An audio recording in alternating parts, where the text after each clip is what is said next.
자, 그러면 오늘 이제 준비된 내용 좀 들어가 볼 텐데 어제 방송 말미에 잠깐 전해드린 소식인데 이거 생각할수록 너무 화가 나가지고 아주 정말 미칠 것 같습니다. 윤석열 정부 사람들이 그냥 싹 치우고 도망가 버렸죠. 네. 정진석이 진짜 이 정진석이 참 나쁜 사람 같습니다. 대통령실 증거인멸 시도를 한 것이 아닌가 하는 생각도 들고 그리고 인수인계의 의무도 다하지 않고 간 게 아닌가 네. 그런 생각이 듭니다. 해도 너무한데요. 관련 내용 이재명 대통령이 약간 그 농담 스타일로 한마디를 했습니다. 네네. 잠깐 보시죠. 지금 용산 사무실로 왔는데 꼭 무덤 같습니다.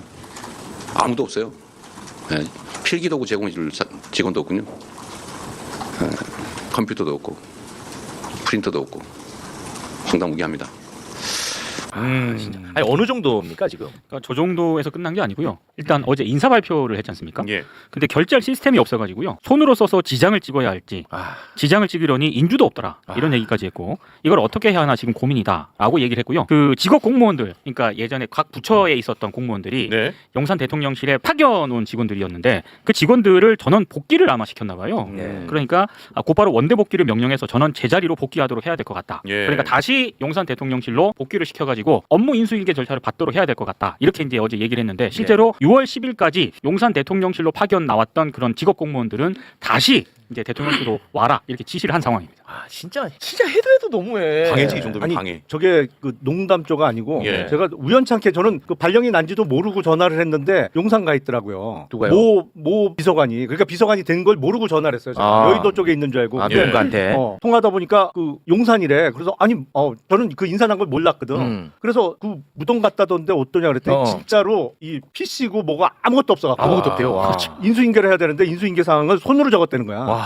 손으로 적고 오늘은 개인 노트북을 갖고 와서 근무를 하고 있대요. 그러니까 각자 자기 노트북을 집에 있던 걸 갖고 온 거야. PC고 뭐고 아무것도 없으니까. 와. 그 상황이래. 지금 노트북 갖고 자기 개인 노트북으로 근무하고 있대 지금. 얼마나 이게 무책임하고 나쁜 놈들이냐면 진짜 박근혜가 탄핵된 이유가 있었잖아요. 네. 그때는 다 남아 있었어요. 그리고 문재인 정부가 출범하면서 인사검증이 필요했을 거 아니에요. 그거를 애초에 박근혜 정부 때 인사검증을 하던 행정관들이 파견 공무원으로 있었잖아요. 그 사람들한테 맡겼어. 왜냐하면 해야 되니까 빨리. 그 정도로 저기를 어쨌거나 인수인계 작업이 이루어졌고 그다음에 아까 김용남 의원이 노트북 얘기 중요한 거 짚어주셨는데 청와대에서는 개인 노트북을 절대 못 씁니다. 쓰면 안 됩니다. 보안 문제가 있어서 공직기관 비서관실의 중요한 역할이 그 개인 노트북 갖고 왔나 확인하는 거 출퇴근 때 그럴 정도였어요. USB는 뭐 물론이고 그런 정도인데 그게 왜 그러냐면 당연히 아시다시피 대통령실은 대한민국의 중추기 때문에 그렇죠. 그 안에 온갖 민감한 정보들이 다 오가고 해서 보안이 생명인데 그 시스템 자체를 지금 망가뜨려버리고 간 거예요.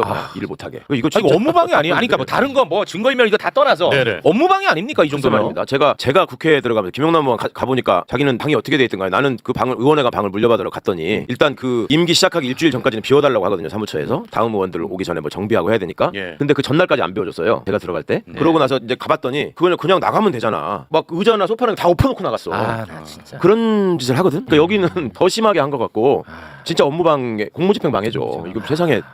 근데 이게 지금 인수위가 없으니까 바로 임기가 시작되고 지금 이제 우리 대통령께서 일을 하셔야 되는 건데 예. 지금 비서관들도 아무도 지금 일을 도울 수가 없잖아요. 그러니까 박근혜 정권 때는 탄핵을 당해도 그냥 개인 비리였다 보니까 뭐 어공이나 늘공들이 다 움직일 필요는 없었는데 이번에는 친위 쿠데타니까 이게 집단 범죄잖아요. 맞네. 그러니까 다 같이 그냥 우리 살고 죽자라는 식으로 다 같이 없앤 것 같아요. 그러니까 이거는 반드시 저는 책임을 정진석 비서실장 이하 안보실장 정책실장에게 다 책임을 물어야 될 사안이다. 매우 심각합니다. 그 노트북 컴퓨터 다 사무용품 집기 이런 거 다 세금으로 산 거 아니에요? 그거 어디 간 거야? 그거 어디 간 거야? 그러니까 그것도 웃기더라고. 증거인멸이죠, 어떻게 하고 간 증거인멸. 건지. 그게 5월부터 없앴다는 것 같아요. 네. 보니까. 근데 어느 정도냐면 이제 6월 4일에 인수위가 없으니까 바로 이제 업무를 시작해야 되니까 네네. 새벽에 인수인계 받으러 갔다는 거야. 대통령실에. 그렇죠. 가요, 그런데 원래. 인수인계 해줄 사람이 사람이 한 명도 없어서 반나절을 기다렸대. 근데 그게 말이 안 되는 게 뭐냐면요. 저도 공공기관에서 법무관 생활했거든요. 공공기관은요. 컴퓨터 몇 대 들어와도 일련 번호를 다 갖고 들어와요. 그럼요. 바꾸고 버릴 때도 다 일련 번호 확인하고 버려요. 그러니까 맘대로 할 수가 없는. 그게 아니, 공공기관도 그래요. 근데 하물며 대통령실인데 마음대로 바꿉니까? 뭐 자기 거예요, 그게? 그러니까 말도 안 되는 지금 짓을 해버린 거죠, 지금 이 상황 자체가.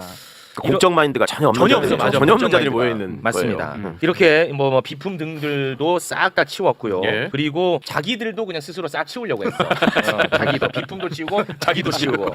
그래서 윤석열 정부의 국무위원들이 모두 사의를 표했습니다. 네네. 이제 그러다 보니까 이제 국무위원의 그 정족수 문제도 있고 하니까 이재명 대표가 대표라고 했나요? 연습하라고 그랬잖아 내가. 대한민국의 대표님이십니다. 열심히 하시네 전화 받으려고. 열심히 하시네 아주. 오늘도 열심히 이재명 대통령이 예. 다 반려를 했어. 예, 예. 그러나 한 명을 딱 뽑아서 박성재는 나가라. 너 나가 있어. 박성재는 나가라. 왜냐 내란 혐의가 있잖아. 그렇죠. 안가배동. 예, 네. 그래서 박성재 너는 나가고 나머지는 못 나가라고 했습니다. 네. 이제 그러다 보니까 이제 박성재는 나가야 되잖아요. 네. 퇴근길에 이제 한마디를 했는데. 이재명 대통령이 국민 통합을 얘기하지 않았습니까? 그거를 또 자기한테 갖다 붙여버립니다. 국민 통합이라는 거. 예. 정말 좀 짜증 나긴 하지만 잠깐 박성재 퇴근길 한마디 보고 오겠습니다. 신임 대통령께서 말씀하신 국민 모두를 아우르는 진정한 국민 통합과 실질적인 법치주의, 민주주의가 구현되기를 희망합니다. 저도 밖에서 국민 여러분과 국가를 위해서 최선을 다하겠습니다. 그동안 도와주셔서 감사합니다. 네, 이거보다 훨씬 더 짜증나는 발언이 이임식에서 나왔어요. 오늘 이제 이임식이 있었는데 네, 네. 이임식 발언 몇 가지만 좀 소개를 해주시죠. 일단 송구하게 소개를 해드린다는 말씀을 먼저 드리고요. 이임식에서 이런 얘기를 했습니다. 법은 힘 있는 다수가 권력을 행사하는 무기가 아니라 다양한 의견을 가진 사회 구성원들을 토론과 설득, 수기의 장으로 모으는 수단이 되어야 한다. 야 윤석열이 총으로 했잖아. 그때 너 뭐라고 했냐? 야 총으로 했잖아 윤석열이가. 자, 여기서 아직 안 끝났습니다. 와. 다수의 뜻이라는 명목 아래 협의와 숙려 없이 제도적 권한을 무절제하게 사용한다면 이는 다수의 폭거이자 횡포이고 민주주의의 의미의 정면으로 반하는 것이다. 이렇게 얘기를 했고요. 그다음에 마지막이 저는 이게 참 기가 막혔는데 좀 힘드네. 존중과 관용, 배려를 바탕으로 기꺼이 대화에 참여하고 합리적이고 절제되게 권한을 사용하며 나와 다른 목소리에도 귀 기울이는 사회가 되어야 한다. 혐오와 냉소가 아닌 화합과 공존의 정신이 뿌리내린 실질적인 민주주의가 우리 사회에 구현되기를 진심으로 희망한다라고 하고 나갔습니다. 한마디 해주고 싶다. 그러니까 근데 이런 악마 같은 발언은 우리 기자님한테 맡기면 안 돼. 사람이 좋아 보이니까. 약간 이게 좀 문제가 발생합니다. 와 발언이 진짜 최악이네. 최악도 최악. 예, 한 말씀. 아니 그거에 대한 대답은 그죠. 근데 왜 그러셨어요? 그렇지. 근데 왜 아니 그랬냐? 그랬으면 국회에 나왔어야죠. 그때 개헌군 왔을 때 네. 우리 국민들이 나가서 그걸 막았잖아요. 그렇습니다. 힘에 의한 폭거를 막았는데 그때 우리 박성재 씨는 와. 미스터 안가 아닙니까? 안가에 가서 안 가죠. 술 먹고 있었잖아요. 그 다음날. 정말 이상한 사람이. 그런 거지. 와. 저를 신속하게 구속시키지 말아주세요. 그 얘기를 저렇게 맞습니다. 복잡하게 하는 거야. 가지고 봐달라 이거지. 지 입으로 지금 국민 통합을 얘기하잖아. 와. 아니 근데 이게 야, 지금 나 저것도 보면 진짜- 박성재 전 장관도 그랬지만 오늘 그 국민의힘 오전에 의총이 있었는데 와. 권성동 원내대표도 유독 통합을 강조하더라. 조선일보도 통합. 봐달라는 뜻이네. 무조건 통합이야 요새. 무조건 통합이야 얘네들. 야 통합 너무 좋아해 지금. 우리도 좀 봐달라 이거야. 살려달라 이거지. 청탁이네 청탁. 그렇습니다. 박성재 얘기 나왔으니까 요거 하나는 좀 짚고 가야 될 것 같습니다. 김건희를 완벽하게 이제 털어줬던 이창수, 조상원이 검사들. 네네. 얘네들 도망가게 도와준 게 박성재입니다. 네. 예. 그렇죠. 근데 와 진짜 너무 짜증나는 보도가 있더라고. 이창수랑 조상원이 도망가는 거잖아. 이제 딱 정권 바뀌자마자 도망가는 건데. 네네. 현지 검사들은 이 두 사람이 너무 좋고 너무 존경스러운가 봐. 6월 2일에 네. 경향 기자가 중앙지검장실 그리고 4차장실을 간 거예요. 인터뷰 하나 좀 달라고. 네. 갔는데 1시간 동안 이제 그 광경을 지켜봤는데 현지 검사들이 인사하려고 계속 도열해갖고 와갖고 인사하고 꽃다발 주고 막 존경한다고 그러고 막 그랬나 봐. 네.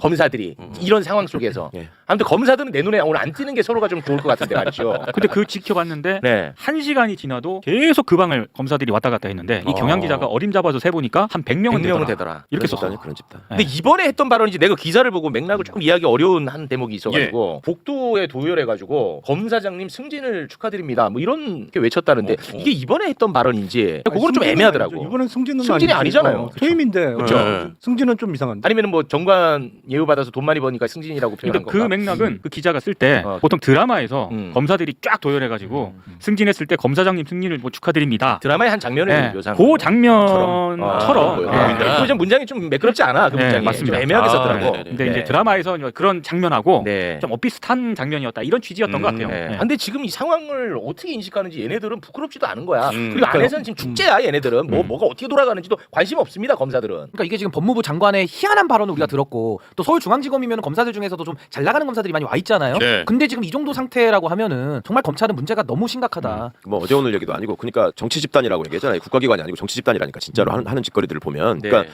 정권 밖에서 쫓겨나니까 당신들의 그 억울함을 우리가 안다 힘내시라 뭐 이런 취지잖아요. 아니 우리가 누가 쫓아냈어? 그러니까 쫓아낸 적이 없는데. 나가지 말라고 그러니까 그랬어요. 쥐들이 먼저 이게 튀는 거지. 예. 얼마나 누가 교활하냐면 쫓아내. 조국 장관이 왜 30며칠 있다가 퇴임한 하잖아요. 네. 근데 조국 장관 인사청문회 때부터 조선일보나 이런 것들한테 그 내부 자료 빼돌려가지고 조국 장관 공격하게 하고 이런 거를 장관 인사청문회 준비팀이 했다는 혐의가 짙었거든. 근데 그러면서 이제 그러니까 국회에 있던 보좌관들이 하는 얘기, 윤석열이가 총장 청문회를 하고 그러고서 한 조금 1년쯤 있다가 조국 장관 인사청문회를 한 거 아니에요. 완전히 태도가 그렇게 다를 수가 없었다. 사람 숫자도 다르고 단랍도 설명하는 요지도 다르고 그랬었는데 내가 진짜 경악을 했던 건 그 와중에 조국 장관이 집 사가지고 갈 때 거기 돌아가지고 장관님 저희가 잘 못 모셔서 죄송합니다. 이렇게 울었던 애들이 있어요. 울었어. 네. 그러니까 조국 장관은 거기서 감동을 받았어. 네. 야 이렇게까지 나를 생각해 주는구나. 네네네. 그놈들이 다 그런 놈들이야. 뒷구멍으로 딴짓하고 나서 진짜로? 그날 거기 와가지고 울었다니까. 와. 그 정도의 앞뒤가 그렇게 그 정도로 나쁜 놈들이에요. 진짜 소름 돋네. 난 정말 와 소름 돋아. 치가 떨리겠네. 상상을 초월한다니까. 이것들 연기하고 이중적으로 사는 걸 보면은 예. 와 진짜 놀라워.